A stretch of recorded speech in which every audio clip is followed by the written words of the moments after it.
ఎలా ఉండేవాడివి, ఎలా అయిపోయావు మెంటల్ కృష్ణ? అబ్బోతు రాజా, నాకు ఏడుపు ఆగడం లేదు రాజా. నన్ను మానసికంగా శారీరకంగా బాగా ఏడిపించారు రాజా, ఏడిపించారు. ఊరుకో ఊరుకో మెట్లోడా, ఊరుకో. అసలు నీకు ఈ జన్మలో బెయిల్ రాదనుకున్నాను. ఎలాగైతేనేమి బయటికి వచ్చావు.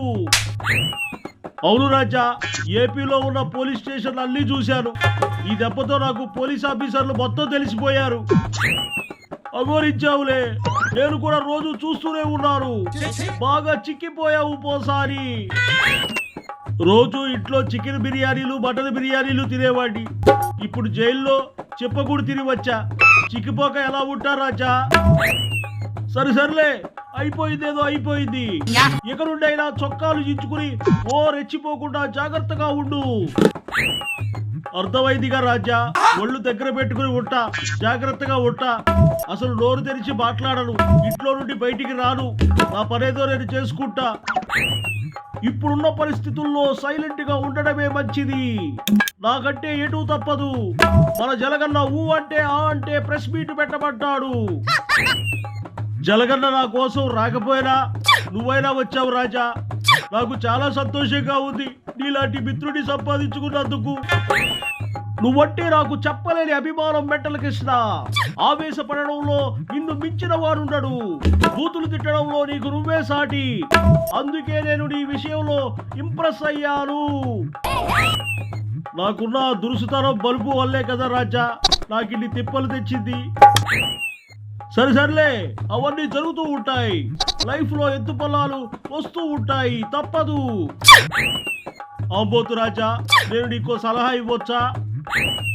నువ్వు నా ప్రాణమిత్రుడివి కాకపోయినా భూతి మిత్రుడివని మనవి చేస్తున్నా. సందేహించకుండా నువ్వు నాకు సలహా ఇవ్వచ్చని మనవి చేస్తున్నా.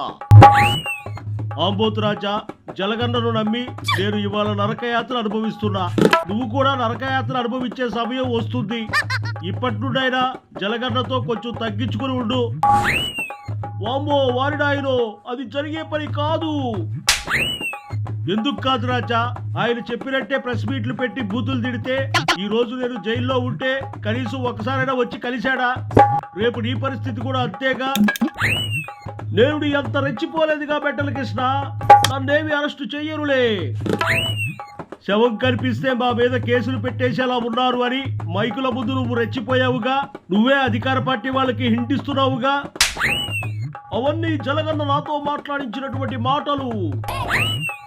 ఓరి పిచ్చి అంబోతు, నీకిప్పటికి కూడా అర్థం కాలేదా జలగన్న ఉద్దేశం ఏంటో?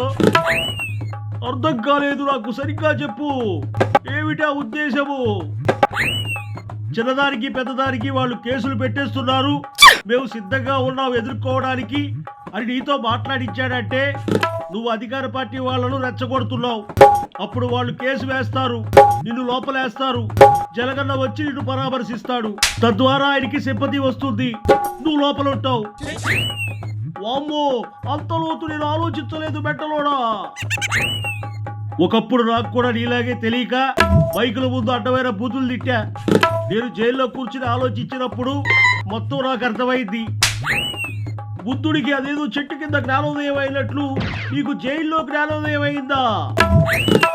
బాగా అయింది రాజా. నాకు ఇప్పుడు సినిమా అంతా క్లియర్ గా కనిపిస్తుంది.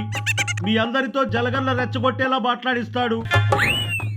మాట్లాడిస్తే పోలీసులు అరెస్టు చేస్తారు. అరెస్టు చేస్తే ఆయన బయట రాజకీయం చేస్తాడు. నువ్వు అంటున్న మాటలకు జరిగే సంఘటనలకు లింకు ఉన్నట్లే అనిపిస్తున్నది. ఉన్నట్లు కాదు రాజా, ఖచ్చితంగా ఉంది. చూస్తూ ఉండు. రెడ్ బుక్ లో నీ పేజీ చిరిగే రోజు దగ్గరలోనే ఉంది. నువ్వు ఆ తుగ్లకు మాటలు విని రెచ్చిపోతున్నావు. బయట ఉన్నప్పుడు ఏమీ తెలియదు రాజా. ఒకసారి లోపలికి వెళ్ళొస్తే ఏమవుతుందట? ఇప్పుడు ఏనుగులా ఉన్న నువ్వు బయటికి వచ్చాక పీరుగులా అయిపోతావు. వామ్మో నా సంజన, వామ్మో నా సుక్కు అన్యాయం అయిపోతారు.